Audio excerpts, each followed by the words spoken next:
lam tusibhu faqatun abadan, maka orang tersebut tidak akan pernah fakir selamanya. Nah, ini Anda praktekkan.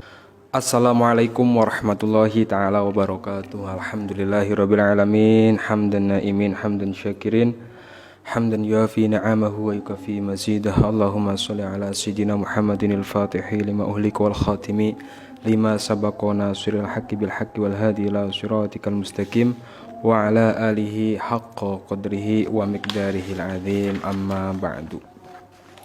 Para jamaah kaum muslimin dan muslimat dimanapun Anda berada, yang senantiasa selalu saya doakan, semoga Allah subhanahu wa ta'ala selalu memanjangkan umur Anda semua, memberkahi rizkinya, memudahkan segala urusannya, anak-anaknya dijadikan anak-anak yang soleh, solehah, keluarganya dijadikan keluarga yang sakinah, mawadah, warohmah. Yang punya hutang saya doakan semoga hutang-hutangnya cepat lunas, amin ya rabbal alamin. Alhamdulillah, dengan izin Allah subhanahu wa ta'ala kita bisa berjumpa lagi dalam kajian ini. Semoga dengan mengikuti kajian ini Anda mendapatkan satu ilmu yang bermanfaat, satu ilmu yang akan membawa perubahan dalam hidup Anda, baik itu secara finansial, di mana dalam kajian ini saya akan menyampaikan kajian yang sangat penting yang sumbernya dari kitab yang bernama Kitab Kaifa Takunu Ghaniyan, yang ditulis oleh Al-Habib Muhammad bin Alwi bin Umar Al-Idrus. Kaifa Takunu Ghaniyan, bahasa Arab artinya bagaimana kamu bisa kaya. Kalau kamu ingin cepat kaya, maka ikutilah kajian atau pelajaran yang ada di dalam kitab ini. Sebelum saya sampaikan, saya ingin menyampaikan satu ungkapan dari seorang ulama besar yang bernama Al-Alamah As-Sayyid Abdullah bin Alwi Al-Haddad dalam kitabnya berjudul Nafaisul Uluwiyah fi Al-Masail Al-Sufiyah.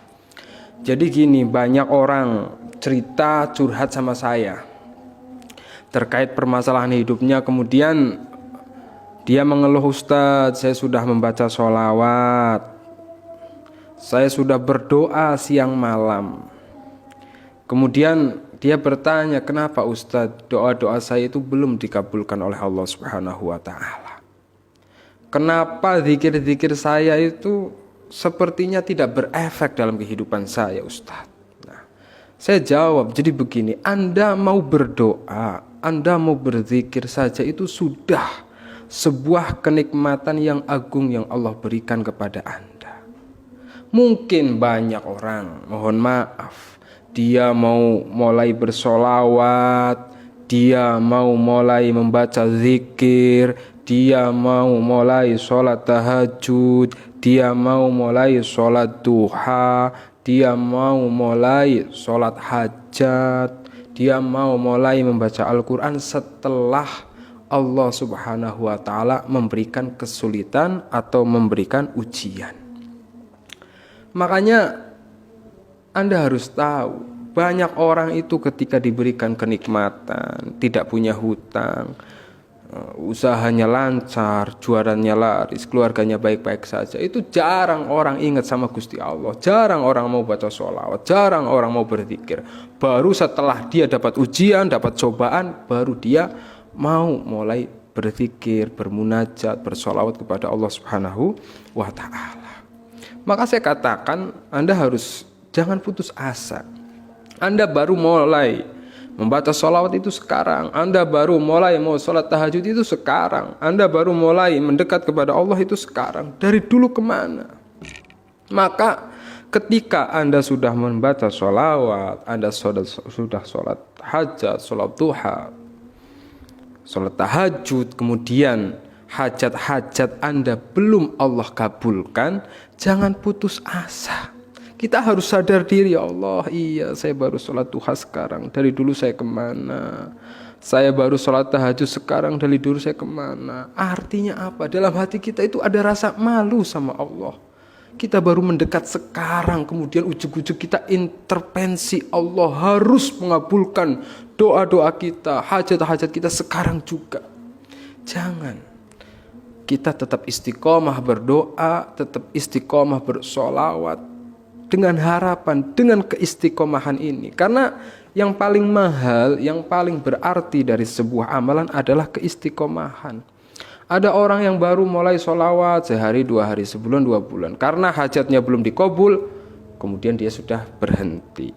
Ada orang yang baru mulai sholat tahajud, baru kemarin sore misalnya. Kemudian dia punya hajat, Allah belum mengabulkan, dia sudah berhenti dari sholat tahajud. Nah, maka kunci dari segala sesuatu itu adalah al-istiqomatu khairu min alfi karomah, yaitu keistiqomahan dalam melakukan amalan. Mungkin saja sholat tahajud kita sekarang, sholat duha kita sekarang, istighfar kita sekarang, sholawat kita sekarang itu bagian dari bagaimana pertama untuk menghapus dosa-dosa kita, menghapus kesalahan-kesalahan kita selama ini.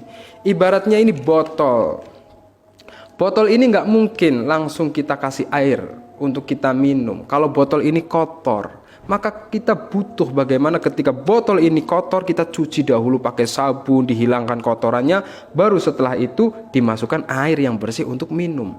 Begitu pula masalah Allah memberikan pengabulan doa kita. Kita lihat mungkin diri kita ini masih kotor, mungkin diri kita ini masih penuh dosa, mungkin diri kita ini dari kita lahir sampai sekarang masih sering kufur nikmat, tidak bersyukur. Maka Allah dengan sholat duha kita sekarang, sholat tahajud kita sekarang, sholat hajat kita sekarang, membaca Al-Quran kita sekarang, sholawat kita sekarang, itu adalah proses bagaimana kemudian proses itu sedang membersihkan diri kita dari dosa-dosa kita di masa lalu. Kemudian setelah bersih, kemudian Allah akan mengabulkan segala hajat kita. Jangan putus asa. Kenapa kita perlu dibersihkan dari dosa-dosa? Membersihkan diri kita, tazkiyatun nufus, ya, membersihkan hati kita.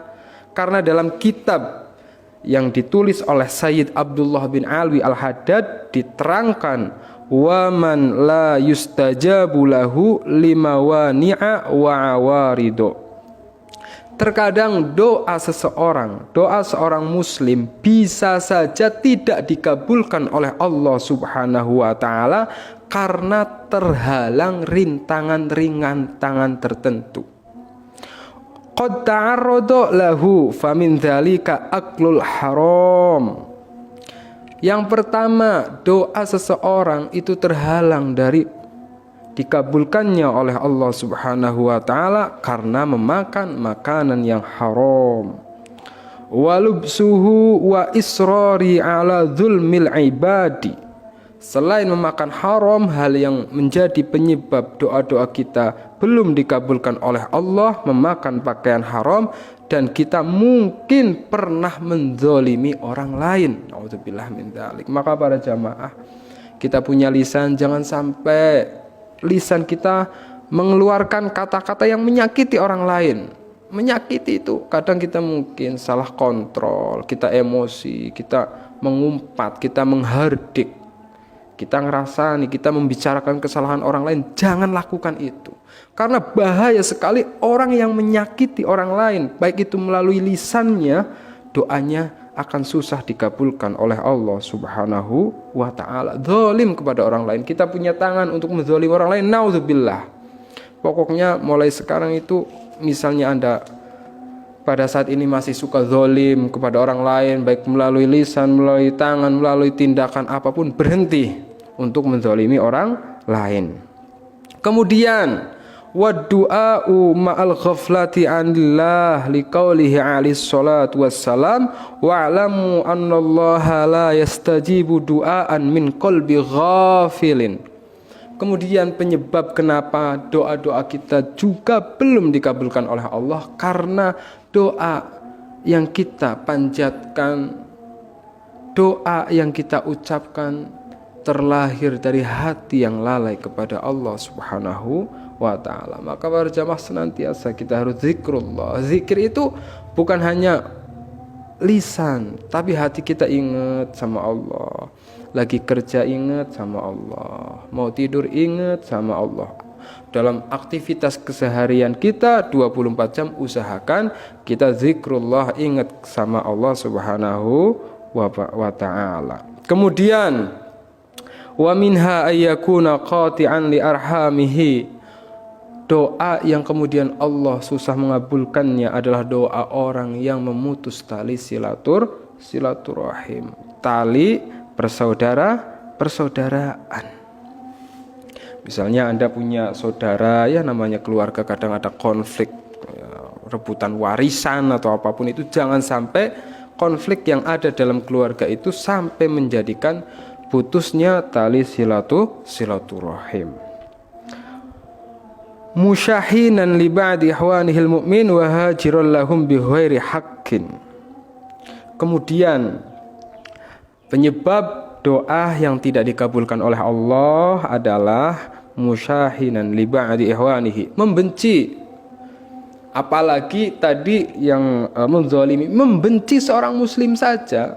Anda punya saudara, Anda punya tetangga, kemudian Anda dalam hati Anda ada kebencian sedikit kepada tetangga Anda yang muslim, itu menjadi penyebab dari doa kita itu tidak dikabulkan oleh Allah Subhanahu wa taala. Naudzubillah min dzalik. Para jamaah, ini penting di awal saya sampaikan agar Anda tahu, Anda introspeksi diri, tidak langsung menyalahkan Gusti Allah. Kenapa Gusti Allah kok jahat sekali? Kenapa Allah tidak sayang sama saya? Kenapa Allah tidak peduli sama saya? Saya sudah berdoa siang malam, kenapa enggak dikabulkan? Nah, introspeksi diri Anda keker hati Anda, kira-kira ada enggak penyebab-penyebab yang tadi disebutkan oleh Sayyid Abdullah bin Alwi itu ada dalam diri Anda, ada dalam hati Anda. Kalau ada, segera bertobat kepada Allah, hentikan, jangan dilakukan lagi. Nah, itu penyebab-penyebab yang harus Anda ketahui agar Anda paham betul bahwa segala sesuatu itu adalah hasil dari perbuatan kita. Wa may ya'mal misqala dzarratin khairan yarah wa may ya'mal misqala dzarratin sarran yarah. Itu sebagai awalan. Nah, kemudian kita akan mengkaji kitab Kaifa Takunu Ghaniyan, di mana dalam kitab ini ada fasal, ada bab. Di sini diterangkan mafatihur rizki wa asbabul ghani. Mafatihur rizki wa asbabul ghani itu adalah kunci agar seseorang rizkinya banyak, rizkinya barokah, dan orang yang mengamalkan ini akan menjadi kaya raya. Nah, yang paling penting tadi Anda sudah memahami kunci yang pertama agar doa kita cepat dikabulkan oleh Allah Subhanahu wa taala. Nah, mafatihur rizki wa asbabul ghani, salah satu kunci membuka pintu rizki, membuka pintu kekayaan adalah suratul waqiah, membaca surat Waqiah. Tusamma suratul ghani wa qira'atuha minal mujarabati li sa'ati rizki. Surat Waqiah para jamaah dinamakan suratul ghani, surat kekayaan. Wa qira'atiha minal mujarabati li sa'ati rizki. Membaca surat Al-Waqiah di sini diterangkan minal mujarabati li sa'ati rizki. Jadi sangat mujarab, sudah terbukti ampuh bisa melapangkan rizki seseorang yang sempit. Sami'tu Rasulullah sallallahu alaihi wasallam an Ibnu Mas'ud radhiyallahu anhu yaqul, man qara'a suratal waqi'ati kulla lailatin lam tusibhu faqatun abadan. Jadi salah satu kunci bagaimana seseorang rizkinya ingin mudah, sesuai yang disabdakan oleh Rasulullah Shallallahu Alaihi Wasallam itu, ketika Anda pada saat ini misalnya hutangnya numpuk, usaha nggak lancar, ya jualan sepi, pokoknya yang berkaitan dengan finansial, maka Iqra suratal waqiah kulla lailatin, maka bacalah, usahakan setiap malam Anda membaca surat Waqiah. Kalau seseorang membaca surat Waqiah setiap malam, lam tusibhu faqatun abadan, maka orang tersebut tidak akan pernah fakir selamanya. Nah, ini Anda praktekkan. Ya, misalnya kalau perempuan, mohon maaf kadang ada halangan haid, maka ya ketika halangan ya baca zikir yang lain. Yang paling penting sebagai seorang suami misalnya ajak istri Anda sebagai seorang istri ajak suami Anda. Waruya annahu lamma marada Abdullah bin Mas'ud, diriwayatkan saat sahabat Abdullah bin Mas'ud radhiyallahu anhu sakit, maradduhu alladhi tufiya fihi addahu Utsman bin Affan. Kemudian Utsman bin Affan, sahabat Utsman bin Affan ini menjenguk sahabat Ibnu Mas'ud yang sedang sakit. Nah, qala ma tastaki, sahabat Utsman itu bertanya kepada sahabat Ibnu Mas'ud, ma tastaki, apa yang kau keluhkan wahai sahabat Ibnu Mas'ud? Kemudian sahabat Ibnu Mas'ud itu menjawab, qala dzunubi, dosa-dosa saya wahai sahabat Utsman bin Affan yang saya keluhkan. Kemudian sahabat Utsman ini menjawab, qala ma tastahi, apa yang kau inginkan wahai sahabat Ibnu Mas'ud? Kemudian sahabat Ibnu Mas'ud ini menjawab, qala rahmat rabbi, rahmat dan ampunan dari Allah Subhanahu wa taala. Kemudian sahabat Utsman kembali berkata, ala amurru laka bitobib, wahai sahabat Ibnu Mas'ud, apakah engkau mau aku panggilkan dokter? Sahabat Ibnu Mas'ud berkata, at-tabibu amrodoni, tidak, saya tidak membutuhkan dokter. Kemudian sahabat Utsman kembali bertanya, ala amurru laka bil atai. Sahabat Utsman ini bertanya kepada sahabat Ibnu Mas'ud, wahai sahabat Ibnu Mas'ud, apakah kau mau diberi sesuatu oleh saya, diberi hadiah? Ya, kemudian sahabat Ibnu Mas'ud berkata, qala la hajata li fihi. Nah, kemudian sahabat Ibnu Mas'ud itu menjawab, aku tidak butuh hadiah apa-apa darimu sahabat Utsman bin Affan. Nah, kemudian qala yakunu li banatika min ba'di, qala atakhsha min banati al-faqra. Kemudian sahabat Utsman berkata, wahai sahabat Ibnu Mas'ud, kamu sakit, kau pastinya sudah memiliki sesuatu untuk anak-anakmu sesudah kepergianmu atau sesudah sahabat Ibnu Mas'ud itu meninggal dunia. Kemudian apa? Sahabat Ibnu Mas'ud itu berkata, inni amartu banati bi qiraati suratul waqiah kulla lailatin li'anni sami'tu Rasulullah sallallahu alaihi wasallam yaqulu man qara'a suratul waqiati kulla lailatin lan tusibhu faqatun abadan. Kemudian apa? Sahabat Ibnu Mas'ud itu ditanya, apakah kamu mengkhawatirkan anak-anakmu ketika kamu sudah meninggal? Sahabat Ibnu Mas'ud menjawab, tidak, saya tidak khawatir sama sekali ketika saya meninggal dunia, saya meninggalkan keluarga saya. Karena apa? Saya mengajari anak-anak saya itu, inni amartu banati bi qiraati suratul waqiah, karena saya mengajarkan anak-anak perempuan saya itu untuk senantiasa membaca suratul waqiah setiap malam. Karena apa? Karena saya mendengar Rasulullah Shallallahu Alaihi Wasallam bersabda, man qara'a suratul waqiah kulla lailatin lan tusibhu faqatun abadan. Karena Rasulullah Shallallahu Alaihi Wasallam bersabda, orang yang membaca suratul waqiah setiap malam, orang tersebut tidak akan terkena kefakiran, tidak akan pernah terkena kekurangan, rizkinya selalu banyak. Wa an Anis an Rasulullah sallallahu alaihi wasallam annahu qala suratul waqi'ati suratul hina faqra'uha wa 'allimuha auladakum. Dari sahabat Ibnu Anis, para jamaah, annahu qala, Rasulullah sallallahu alaihi wasallam bersabda, suratul waqi'ati suratul hina. Surat waqi'ah itu surat kaya. Maka faqra'uha, maka bacalah surat waqi'ah. Bukan hanya dibaca, tapi wa'allimuha auladakum. kemudian ajari anak-anak Anda untuk membaca surat Waqiah setiap malam. Allimu nisa'akum suratal Waqiah fa innaha suratul hina. Bukan hanya anak-anak Anda, tapi alimu nisa'akum. Ajari juga istri-istri Anda, keluarga Anda untuk membaca suratul Waqiah.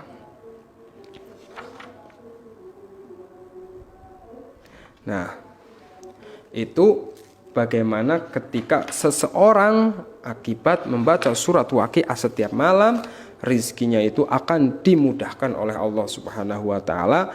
Bahkan yang mengatakan Rasulullah sendiri, orang yang membaca surat Waqiah lam faqatun abadan. Orang tersebut tidak akan terkena kefakiran selamanya.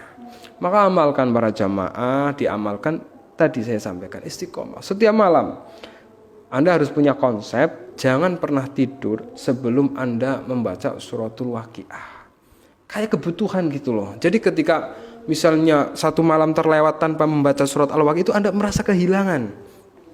Ibaratnya kayak orang baru bangun tidur, misalnya dia kan harus sikat gigi. Kalau nggak sikat gigi kan nggak enak. Nah, ya seperti itu. Jadi Anda harus tanamkan dalam diri Anda itu ketika Anda tidur, kemudian kok Anda belum membaca suratul Waqiah, itu kayak ada yang kurang gitu. Jadi Anda yang tadinya Anda lakukan mungkin karena terpaksa misalnya. Terpaksanya karena sedang membutuhkan pertolongan Allah. Kemudian naik menjadi kebiasaan. Setelah menjadi kebiasaan, usahakan kemudian menjadi kebutuhan. Sehingga Anda sedang membutuhkan pertolongan Allah. Salah satunya adalah bagaimana membuka pintu rezeki, membuka pintu kekayaan adalah dengan membaca suratul Waqiah. Istiqomahkan. Sebentar, nggak ada sampai 1 jam. Dan yang paling pasti kan Anda mendapatkan pahala anugerah dari Allah Subhanahu wa taala. Di sisi bagaimana kemudian Anda hajat-hajat Anda akan dikabulkan oleh Allah Subhanahu wa taala. Sehingga mungkin Anda yang hutangnya menumpuk, sedang butuh solusi dari permasalahan hutang Anda, Allah berikan solusinya. Anda yang mungkin ekonominya sedang sulit, finansialnya sedang nggak baik, jualan sepi, usaha nggak lancar, insya Allah dengan barokah suratul Waqiah, Allah akan memberikan jalan keluar dari permasalahan hidup Anda. Yang paling penting, amalkan dengan penuh keyakinan, amalkan dengan penuh keistiqomahan. Pokoknya setiap malam, mau itu habis maghrib, habis isya, pokoknya malam usahakan Anda membaca suratul Waqiah. Insya Allah, Allah akan memudahkan segala urusan Anda. Amin ya rabbal alamin. Dan kemudian ini sebagai ikhtiar itu kan harus balance antara ikhtiar zahir dan ikhtiar batin, antara ikhtiar langit dan ikhtiar bumi. Ikhtiar buminya ya Anda tetap harus bekerja, Anda yang punya usaha jalanin usahanya, Anda yang berdagang jalanin dagangnya. Kemudian ikhtiar langitnya ya tadi ini mengamalkan amalan ini. Jangan hanya Anda melakukan amalan langit seperti ini kemudian tanpa mau berusaha, mau bekerja, itu juga tidak baik. Atau Anda hanya berikhtiar secara zahir, jualan, usaha secara istiqomah, tapi tanpa melakukan amalan seperti ini juga tidak baik. Jadi dua-duanya harus balance, harus berkesinambungan. Itu sebagai ikhtiar.